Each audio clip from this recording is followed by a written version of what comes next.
and welcome to my reading of Herman Melville's Moby-Dick. I hope you enjoy this series. So let's begin. Chapter 1, Loomings.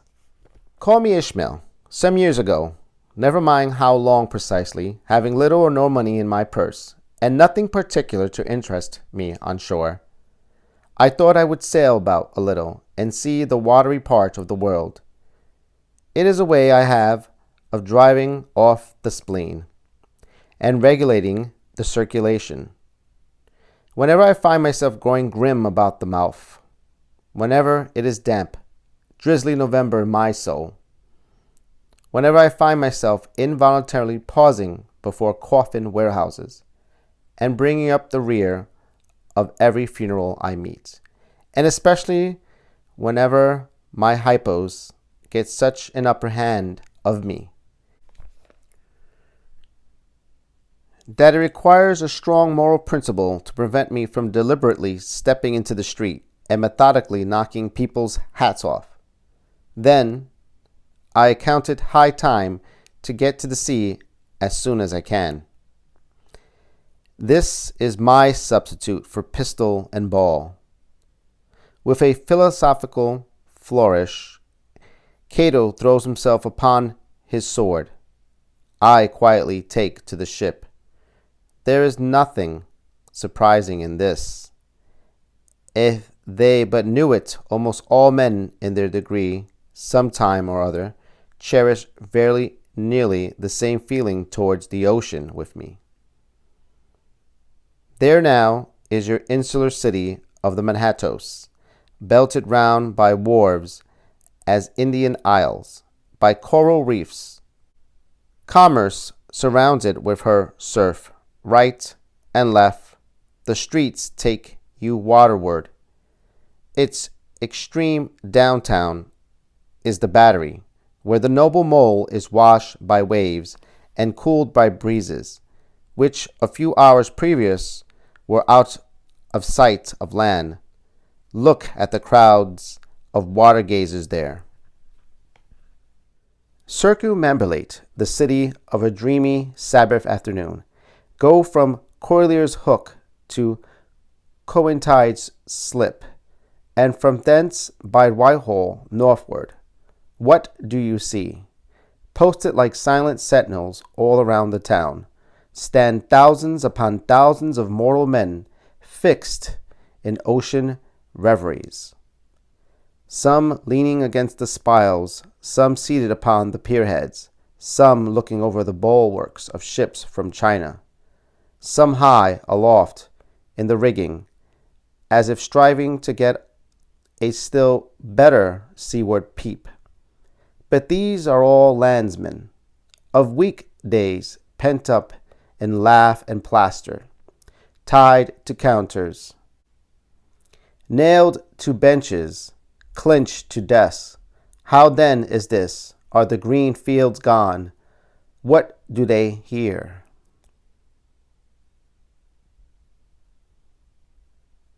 But look! Here comes more crowds, pacing straight for the water, and seemingly bound for a dive. Strange! Nothing will content them but the extremest limit of the land. Loitering under the shady lee of yonder warehouses will not suffice. No, they must get just as nigh the water as they possibly can without falling in. And there they stand, miles of them, leagues, inlanders, all. They come from lanes and alleys, streets and avenues, north, east, south, and west. Yet here they all unite. Tell me, does the magnetic virtue of the needles of the compasses of all these ships attract them thither? Once more, say you are in the country, in some high land of lakes. Take almost any path you please, and 10 to 1 it carries you down in a dale, and leaves you there by a pool in the stream. There is magic in it.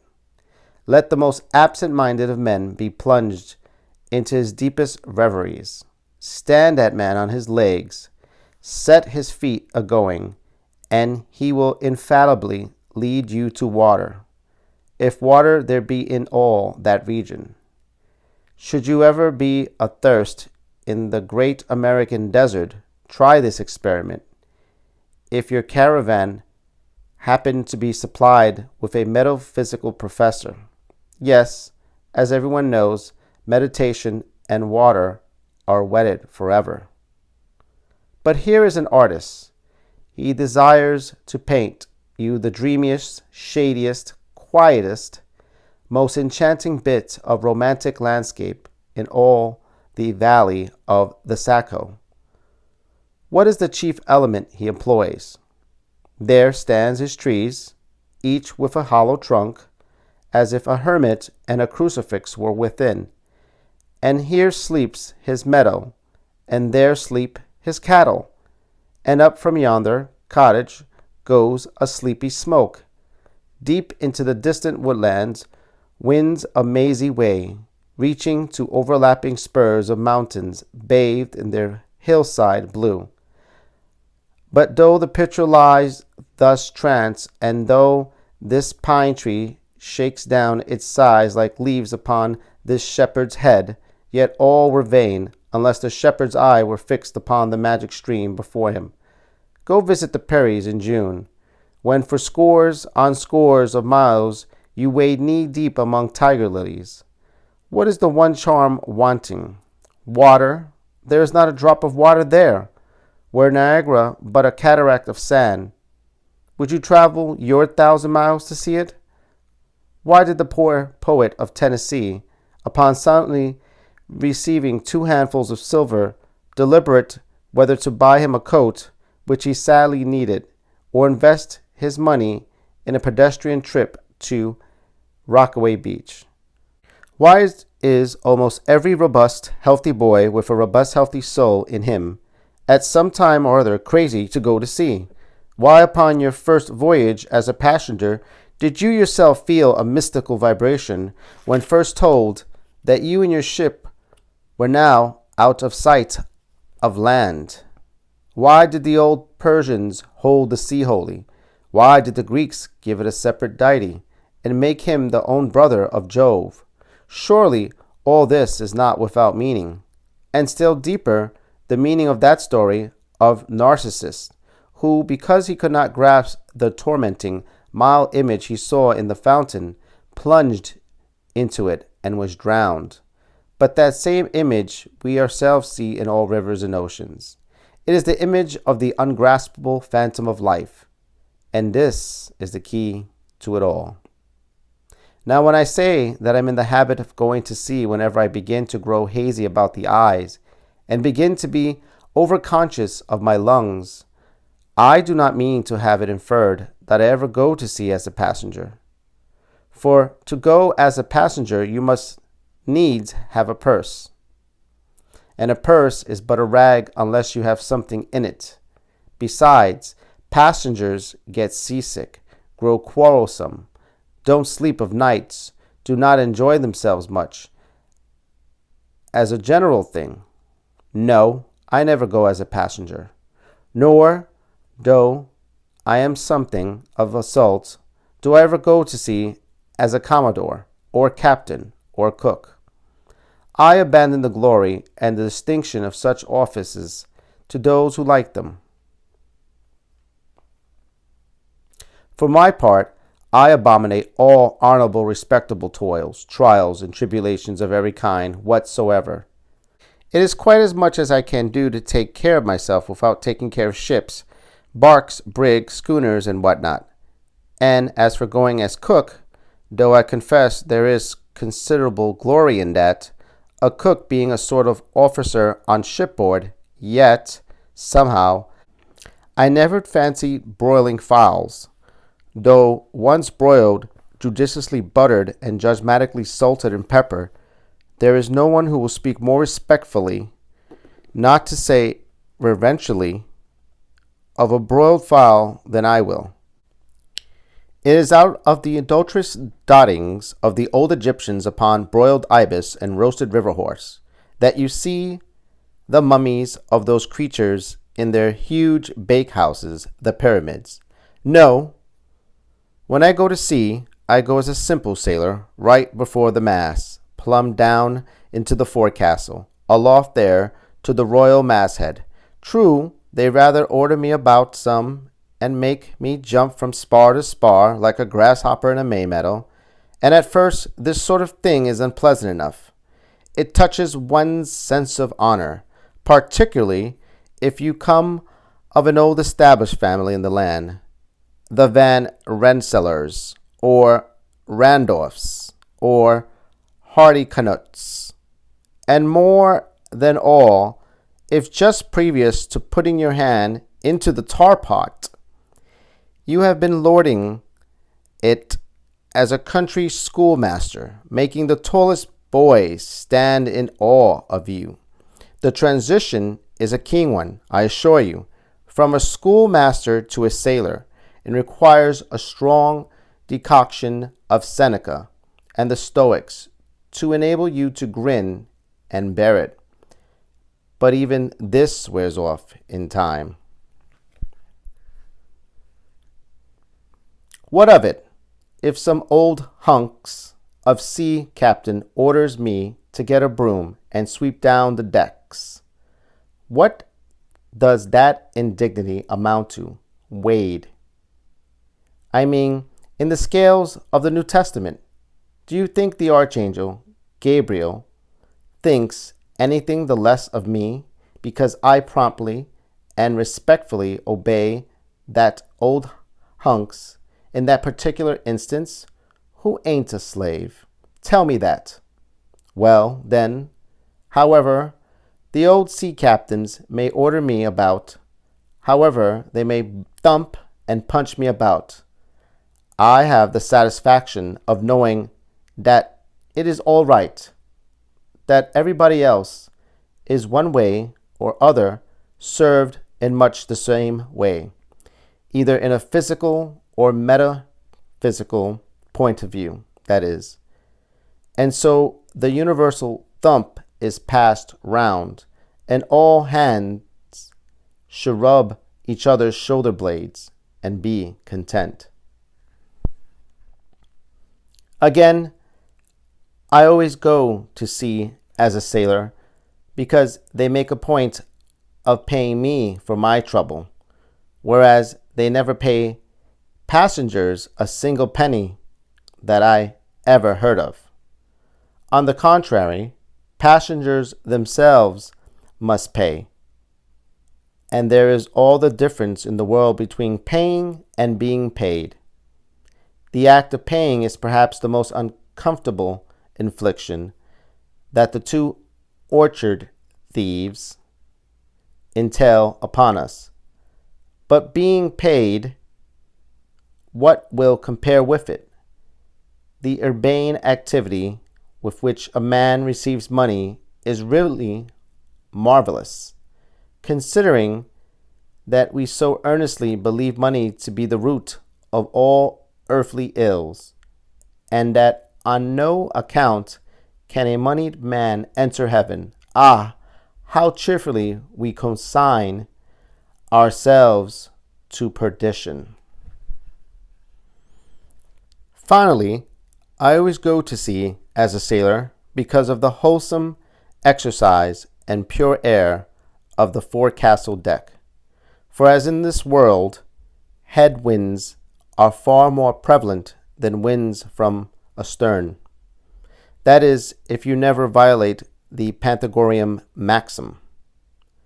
So, for the most part, the Commodore on the quarterdeck gets his atmosphere at second hand from the sailors on the forecastle.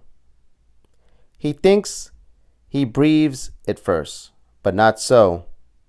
In much the same way do the commonalty lead their leaders and many other things at the same time that the leaders little suspect it. But wherefore it was that after having repeatedly smelt the sea as a merchant sailor, I should now take it into my head to go on a whaling voyage. This, the invisible police officer of the fates, who has the constant surveillance of me and secretly dogs me. and influences me in some unaccountable way. He can better answer than anyone else. And doubtless, my going on this whaling voyage formed part of the grand program of Providence that was drawn up a long time ago. It came in as a sort of brief interlude and solo between more extensive performances. I take it that this part of the bill must have run something like this: Grand Contestant Election for the Presidency of the United States, Whaling Voyage by one Ishmael, Bloody Battle in Afghanistan. Though I cannot tell why it was exactly that those stage managers, the Fates, put me down for this shabby part of a whaling voyage, when others were set down for magnificent parts in high tragedies, and short and easy parts in genteel comedies, and jolly parts in farces. Though I cannot tell why this was exactly. Yet, now that I recall all the circumstances, I think I can see a little into the springs and motives which, being cunningly presented to me under various disguises, induced me to set about performing the part I did, besides cajoling me into the delusion that it was a choice resulting from my own unbiased free will and discriminating judgment. Chief among these motives was the overwhelming idea of the great whale himself. Such a portentous and mysterious monster roused all my curiosity. Then the wild and distant seas where he rolled his island bulk. The undeliverable, nameless perils of the whale, these, with all the attending marvels of 1,000 Patagonian sights and sounds, helped to sway me to my wish. With other men, perhaps, such things would not have been inducements. But as for me, I am tormented with an everlasting itch for things remote. I love to sail forbidden seas and land on barbarous coast. Not ignoring what is good, I am quick to perceive a horror, and could still be social with it, would they let me, since it is but well to be on friendly terms with all the inmates of the place one lodges in. By reason of these things, then, the whaling voyage was welcome. The great floodgates of the wonder world swung open, and in the wild conceits that swayed me to my purpose, two and two there floated into my inmost soul endless processions of the whale, and midmost of them all, one grand hooded phantom, like a snow hill in the air. Thank you guys for listening along as I read chapter 1 of Herman Melville's Moby-Dick. I hope you enjoyed it, and I'll see you in the next episode. Bye.